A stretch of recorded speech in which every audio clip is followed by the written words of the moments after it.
நீங்கள் பார்த்து கொண்டிருப்பது உங்கள் ஜாஷுவா டிவி. சகல ஜனங்களுக்கும் நற்செய்தி.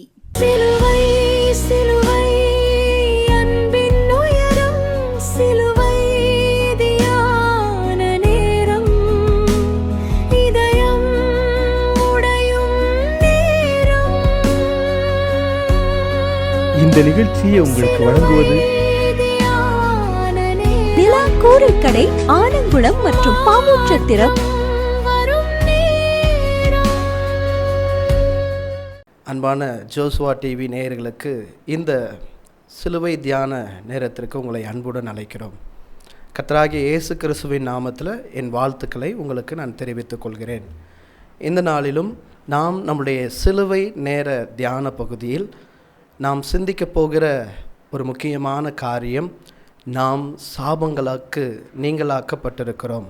ஒருவேளை வேத புஸ்தகத்திலே சாபத்தை குறித்து அதிகமாக பேசப்பட்ட புத்தகம் உபாகமத்தின் புஸ்தகம்.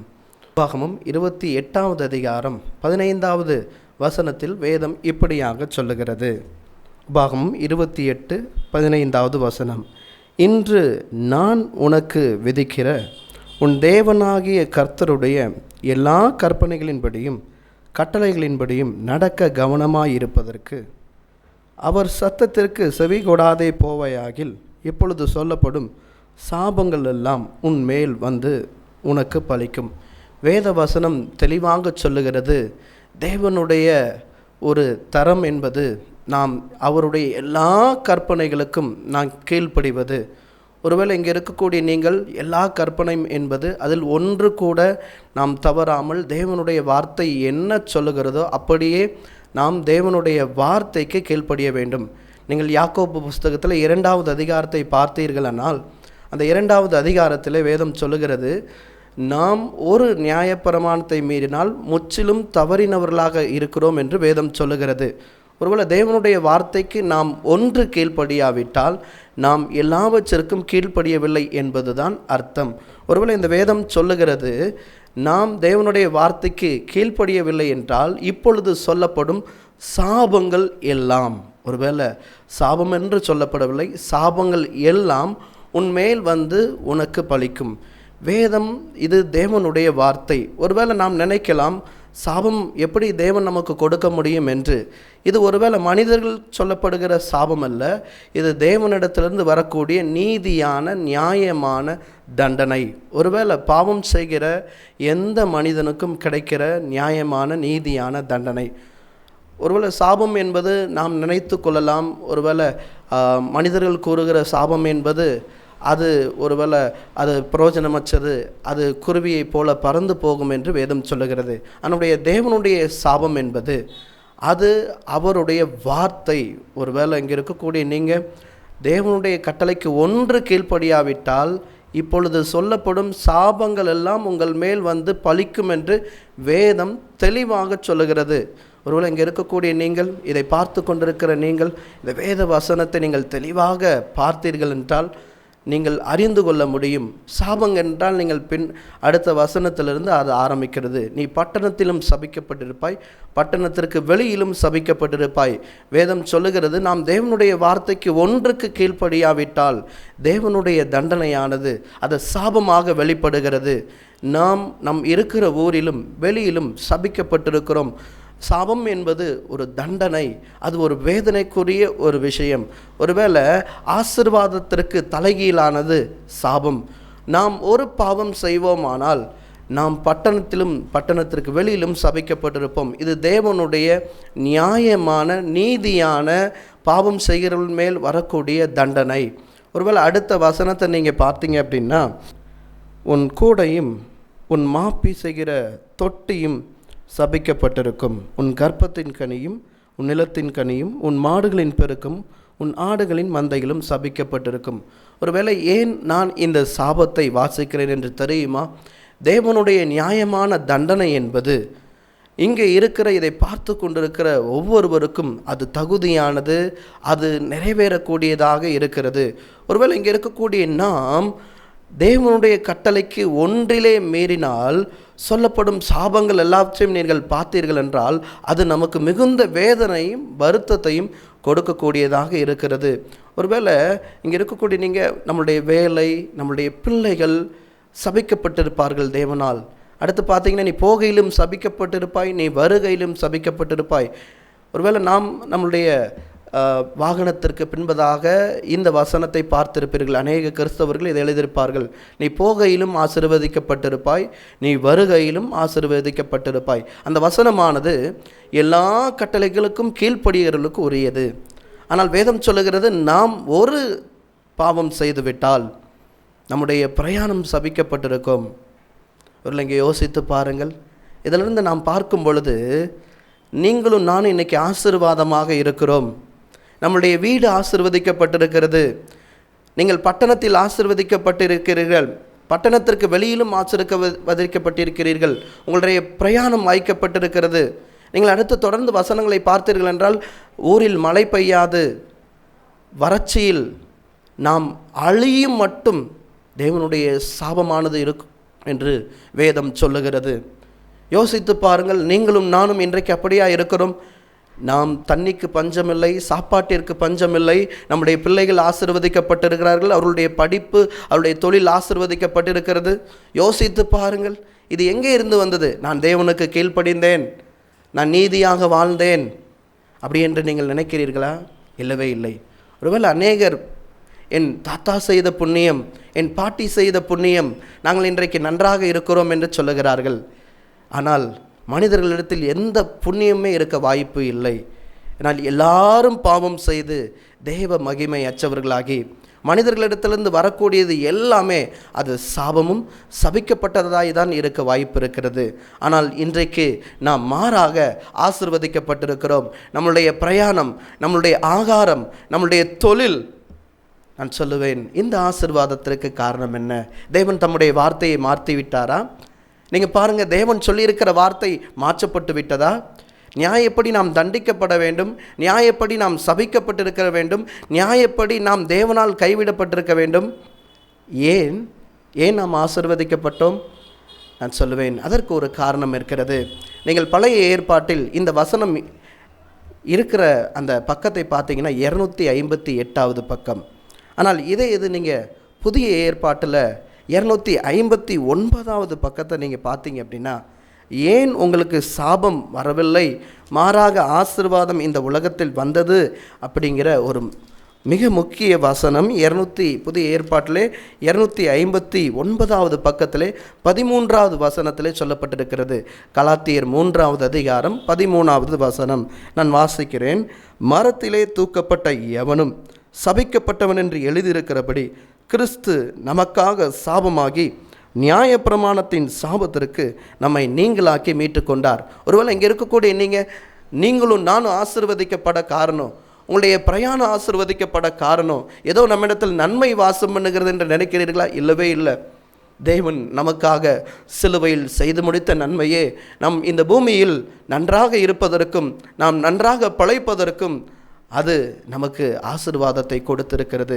ஒருவேளை இங்கே இருக்கக்கூடிய நாம் முன்னோர்களுடைய புண்ணியம் அல்ல, இல்லை நாம் ஏதோ நன்மை செய்து விட்டோம் அதனால் அல்ல, நம் உள்ளுக்குள் எல்லாருக்குள்ளேயும் பாவம் நிறைந்திருக்கிறது. தேவ கிருபை, தேவனுடைய அன்பு முழுவதுமாக பாவிகள் மேல் சிலுவையில் வெளிப்படுத்தப்பட்டது. ஒருவேளை இங்கே இருக்கக்கூடிய நான் ஆசீர்வதிக்கப்பட்டிருக்கிறேன், நான் உயர்த்தப்பட்டிருக்கிறேன், இதற்கெல்லாம் காரணம் என் தேவன் எனக்காக சிலுவையில் மரித்தார் என்று அதோடு நாம் நிறுத்திவிடக்கூடாது. அவர் சிலுவையில் என்ன செய்தார்? ஒருவேளை இங்கே இருக்கக்கூடிய நான் சொல்லுவேன், தேவன் ஆசீர்வாதகமாக மாற்றிவிட்டார், அல்லேலூயா என்று நாம் இதை முடித்துவிட முடியாது. தேவன் என்ன செய்தார் அதற்காக? நான் சொல்லுவேன், இந்த சாபம் தேவன் நீக்கிவிட்டார் என்பது மட்டுமல்ல, அவர் சாபமாக மாறினார். நான் சொல்லுவேன், ஏபால் கெரிசிம் அப்படிங்கிற மலைகள் மேலே இஸ்ரவேல் ஜனங்கள் நின்று கொள்வார்கள். ஒரு மலையில் இருக்கிறவர்கள் ஆசீர்வாதத்தை கூறுவார்கள், ஒரு மலையில் இருக்கிறவர்கள் சாபத்தை கூறுவார்கள். ஆசீர்வாதமானது தேவனுடைய கட்டளைக்கு கீழ்ப்படுகிற, நியாயப்பிரமாணத்திற்கு கீழ்ப்படுகிற ஒவ்வொருத்தருக்கும் சொந்தமானது. அவர்கள் ஆமென் என்று சொல்லுவார்கள். சாபம் என்பது தேவனுடைய வார்த்தைக்கு கீழ்ப்படியாதவன் மேல் விழ வேண்டியது. நான் சொல்லுவேன், அந்த மலைகளுக்கு இடையில் தேவன் இயேசு கிறிஸ்து நிறுத்தப்பட்டார். சாபமெல்லாம் அவர் தலைமேல் விழுந்தது. அவர் எந்த சாபத்திற்கும் அவர் பாத்திரர் அல்ல. அவர் 100% இந்த பூமியில் சரியானவராக, பாவம் இல்லாதவராக, பரிசுத்தமானவராக வாழ்ந்தார். உங்களுக்கு தெரியுமா, நீங்கள் வாங்க வேண்டிய அந்த சாபம், நீங்கள் சபிக்க வேண்டிய இடத்தில் தேவன் அந்த இடத்தில் அவர் நின்றார். நீங்கள் வேதத்தில் ஒரு வசனத்தை நீங்கள் பார்த்திருப்பீர்கள். நீங்கள் சங்கீத புஸ்தகத்தில் எவனுடைய பாவங்கள் மூடப்பட்டதோ, எவனுடைய அக்கிரமங்கள் மன்னிக்கப்பட்டதோ அவன் பாக்கியவான் என்று. ஒருவேளை இங்கே இருக்கக்கூடிய நீங்கள், இயேசு கிறிஸ்து சிலுவையில் சுமந்த உங்களுடைய பாவம் அவருக்கு மன்னிக்கப்படவில்லை. இயேசு கிறிஸ்து சிலுவையில் சுமந்த உங்களுடைய அக்கிரமம் அவருக்கு மன்னிக்கப்படவில்லை. நான் சொல்லுவேன், அவர் பாக்கியவானாக சிலுவையில் இல்லை, மாறாக சாபம் நிறைந்தவராக அவர் சிலுவையில் தொங்கிக் கொண்டிருந்தார். இல்லை இங்கே இருக்கக்கூடிய நீங்கள் அடுத்த வசனத்தை பார்த்துருங்கள, எவர்களுடைய அக்கிரமத்தை கர்த்தர் எண்ணாதிருக்கிறாரோ அவர்கள் பாக்கியவான்கள். உங்களுக்கு தெரியுமா, சிலுவையில் உங்களுடைய அக்கிரமம் இயேசு கிறிஸ்துவுக்கு எண்ணப்பட்டது. நீங்கள் நீதிமான்களாய் மாறுவதற்கு, நீங்கள் நீதிமான்களாய் நடத்தப்படுவதற்கு கிறிஸ்து சிலுவையில் ஒரு பாவியைப் போல சாபத்திற்கு உட்பட்ட நபராக அவர் நடத்தப்பட்டார். ஒரு இங்கே இருக்கக்கூடிய நீங்கள், நான் சொல்லுவேன், அவர் அந்த தண்டனையை சந்தோஷத்துடன் ஏற்றுக்கொள்ளவில்லை. அவர் துக்கம் நிறைந்தவராய், பாடு நிறைந்தவராய் இந்த பூமியில் அவருக்கு விரும்பத்தக்க ரூபம் இல்லை. ஒருவேளை கெத்சமனே ஜெபத்தில் அவர் சொன்ன வார்த்தை, இந்த பாத்திரம் என்னை விட்டு நீங்க கூடுமானால் நீங்கட்டும், ஆகிலும் என்னுடைய சித்தத்தின்படி இல்லை, உம்முடைய சித்தத்தின்படி ஆக கிடவது. அவர் அந்த பாத்திரத்தை விரும்பவில்லை. ஆனாலும் உங்களுக்காக, உங்கள் மேல் உள்ள அன்பிற்காக, நீங்களும் நானும் பாதுகாக்கப்பட வேண்டும் என்பதற்காக தேவன் அந்த வழியாக அவர் அனுமதிக்கப்பட்டார். சிலுவை என்பது வெறுமனே கைகளில் ஆணி, கால்களில் ஆணி, தலையில் முள்முடி என்பது மட்டுமல்ல. சிலுவை என்பது உங்களுடைய பாவத்தினுடைய எல்லா தண்டனைக்காகவும் தேவன் மனிதனாக வந்து பிதாவினால் தண்டிக்கப்பட்டார். தண்டனை முழுவதும் சிலுவையில் விழுந்தது. அவர் கைவிடப்பட்டார். ஒரு இங்கே இருக்கக்கூடிய நீங்களும் நானும் வேதம் சொல்லுகிறதை மறந்துவிட வேண்டாம். ஆதாமுக்கு சொன்ன விஷயம், அந்த பழத்தை புசிக்கும் நாளிலே நீ சாகவே சாவாய். அதனுடைய அர்த்தம் என்ன? நீ பாவம் செய்கிற நாளிலே, நீ கீழ்ப்படியாத நாளிலே சாகவே சாவாய். மாறாக ஆதாம் 939 வருஷம் இந்த பூமியில் வாழ்ந்தான். நீங்களும் நானும் இன்றைக்கு பூமியில் வாழ்ந்துக்கிட்டு இருக்க ஆதாம் வாழ்ந்ததுக்கு காரணம் அதே காரணம். ஏன் தெரியுமா? தேவன் தம்முடைய கோபத்தை வெளிப்படுத்தாமல் பொறுமையை இயேசு கிறிஸ்துவின் மூலமாக அவர் விளங்க பண்ணுகிறார். இந்த பூமியில் நான் நன்மை அனுபவிக்கும்படியாக, இந்த பூமியில் மாத்திரமல்ல, நித்திய காலமாக நாம் பாதுகாக்கப்படும்படியாக, நாம் மீட்கப்படும்படியாக தேவன் நமக்காக சாபமானார். உள்ள இந்த வசனத்தில் நீங்கள் பார்த்தீங்க அப்படின்னா, கலாத்தியர் 3வது அதிகாரம் 13வது வசனத்தில் பார்த்தீங்கன்னா, நியாயப்பிரமாணத்தின் சாபத்திற்கு நம்மை நீங்களாக்கி மீட்டுக்கொண்டார். நியாயப்பிரமாணத்தின் சாபம், நாம் பாவத்தினால் தண்டிக்கப்பட்டு நரக செல்ல வேண்டும். மாறாக தேவனால் நாம் கிருபை பெற்று நன்மையை பெற்று இந்த பூமியில் நாம் இயேசு கிறிஸ்துவின் இரத்தத்தினால் மீட்கப்பட்டு நாம் பரலோகத்திற்கு செல்வதற்கு தேவன் நமக்காக இந்த காரியத்தை சிலுவையில் செய்து முடித்தார். ஒருவேளை என்னுடைய சின்ன அறிவில் உங்களுக்கு இந்த காரியத்தை நான் விளக்கியிருக்கிறேன். ஆனால் தேவனுடைய சிலுவை மரணம் என்பது ஒரு மிகப்பெரிய காரியம். நான் சொல்லுவேன், அதை விளக்குவதற்கு 1000 நித்தியங்கள் பரலோகத்தில் நான் வாழ்ந்தாலும் அது போதாது. தேவனுடைய சிலுவை மரணமானது அது மனிதனுடைய நாவினாலோ இல்லை தேவதனுடைய நாவினாலோ 100% ஆழமாக விளக்க முடியாதது. ஆனால் நான் சொல்லுவேன், நாம் கண்டிப்பாக இந்த காரியத்தை விளங்கி கொள்ள வேண்டும். நீங்களும் நான் இந்த பூமியில் நன்றாய் இருப்பதற்கு, ஆசீர்வதிக்கப்படுவதற்கு தேவன் சாபத்தை தன்மேல் ஏற்றுக்கொண்டார்.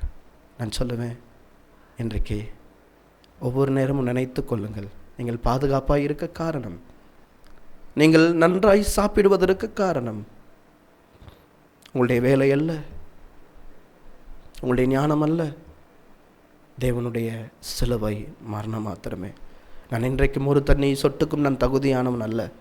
இன்றைக்கும் ஒரு சோத்து பருக்கைக்கும் நான் தகுதியானவன் அல்ல.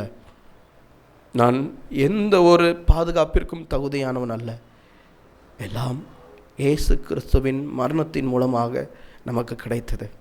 நான் சொல்லுவேன், இயேசு கிறிஸ்து சிலுவையில் மரிக்காவிட்டால் நமக்கு இந்த பூமியிலேயும் பரலோகத்திலேயும் வாழ்க்கை இல்லை. இயேசு கிறிஸ்து மரணத்தின் மூலமாக நாம் வாழ்க்கையை பெற்றிருக்கிறோம், நித்திய வாழ்க்கையை பெறப்போகிறோம். கர்த்தர் உங்களை ஆசீர்வதிப்பாராக. நண்பர்களாய் குடும்பமாய் கொண்டாடி மகிழ நிலா கூரை கடை வாங்க. நமது நிலா கூரை கடை ஆலங்குளம் மற்றும் பாவூர்சத்திரத்தில் உள்ளது. மதியம் மற்றும் இரவு உணவுக்கு சிறந்த இடம்.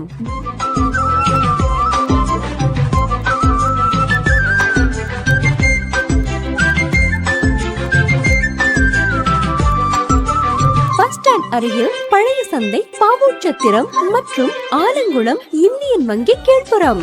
சீரக சம்பா மட்டன் மற்றும் சிக்கன் பக்கெட் பிரியாணி கிடைக்கும். உங்கள் இல்ல சுப நிகழ்ச்சிகளுக்கு ஆர்டரின் பெயரில் சிறந்த முறையில் உணவுகள் செய்து கொடுக்கிறோம். நிலா கூரை கடை ஆலங்குளம் மற்றும் பாவூர்சத்திரம்.